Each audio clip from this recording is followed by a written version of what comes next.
Pant salwar বানাবো। তো pant salwar বানানোর জন্য আমি 2 ইঞ্চিতে এখানে দাগ দিয়ে নিয়েছি। এটা হচ্ছে মাজার পট্টির সেলাইয়ের জন্য। এই 2 ইঞ্চের পরের থেকে 15 ইঞ্চিতে হাইয়ের জন্য দাগ কেটে নিয়েছি এই বরাবর।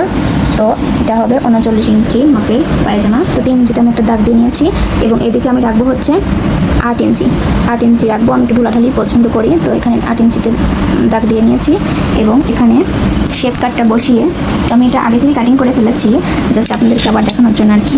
তো এইভাবে শেপ কাট বসিয়ে আমি এটা মেপে এখান থেকে এটা কাটিং করে ফেলছি।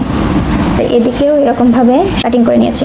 আর এখানে আমি যেহেতু ফিতা ভরবো, তো সেজন্য আমি একটু মাজার মাপটা সেমভাবে মাজার মেজারমেন্ট অনুযায়ী কাটিং করে এখানে এভাবে রাউন্ড করে নিয়েছি। আমি ইলাস্টিক পছন্দ করি না, এই জন্য এই প্রসেসটা করেছি। তো দেখতে পাচ্ছেন এইভাবে আসলে এটা কাটিং করে নিয়েছি। তো এগুলো পুরোটা বানানোর শেষে আমি এটা হচ্ছে কেমন লুক আসে দেখাবো। এটা খুবই সহজ পদ্ধতি, এখানেও জোড়ায় থাকে সেটাও কেটে দিতে হবে। তো আমি দিয়েছি, আমি যেহেতু একাই ভিডিও করছি, সো এটা এভাবে আসলে দেখাতে পারছিলাম না, তো সেই জন্য কাটার পরে দেখালাম। আমি এখন সালোয়ার সেলাই করব। ফার্স্ট অফ অল এখানে যেহেতু আমি উল্টো দিক করে কাপড়টা কাটিং করে নিয়েছি, তো এখন এই 2 পার্ট আর এবং এই 2 পার্ট, তো এটা এখন এখানে 2টা ধরে সেলাই করে দিব।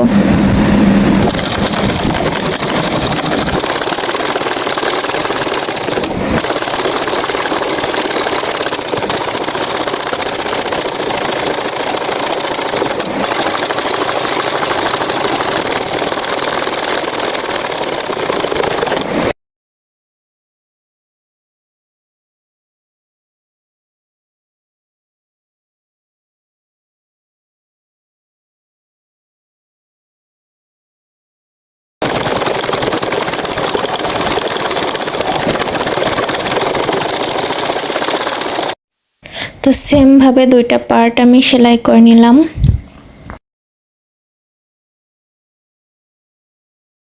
উপর দিয়ে একটা চাপ সেলাই দিতে হবে, এই জন্য এইভাবে করে নিলাম।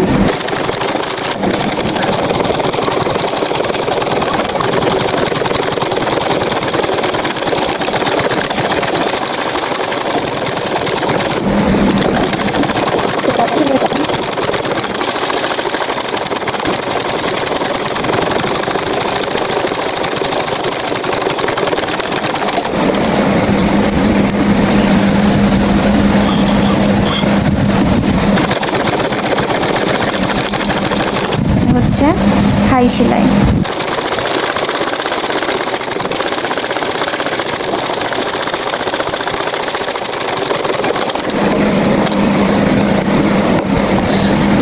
ডাবল সেলাই দিয়ে নিতে হবে, তো উল্টিয়ে আবার এইভাবে করে আরেকটা সেলাই দিয়ে নেব।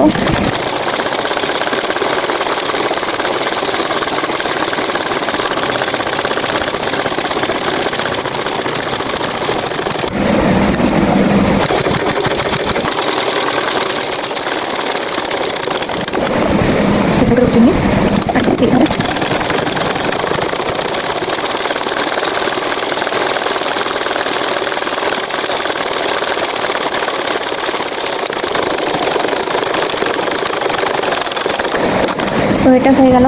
এখন দেখুন এটা এইভাবে করে ছাড়িয়ে নেব। তো ছাড়ানোর পরে এই যে এটা হয়ে গেল। তো এখন যেহেতু আমি মাজার ফিতার লাগাবো, তো আমি ফিতার ঘরটা আগে তৈরি করে নিই।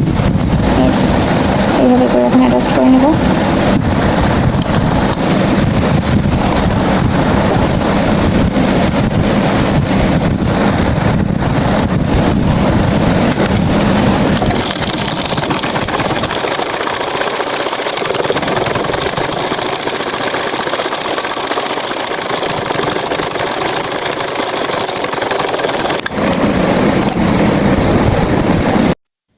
এখন নিচের মোহরি সেলাই করতে হবে, তাহলেই শেষ।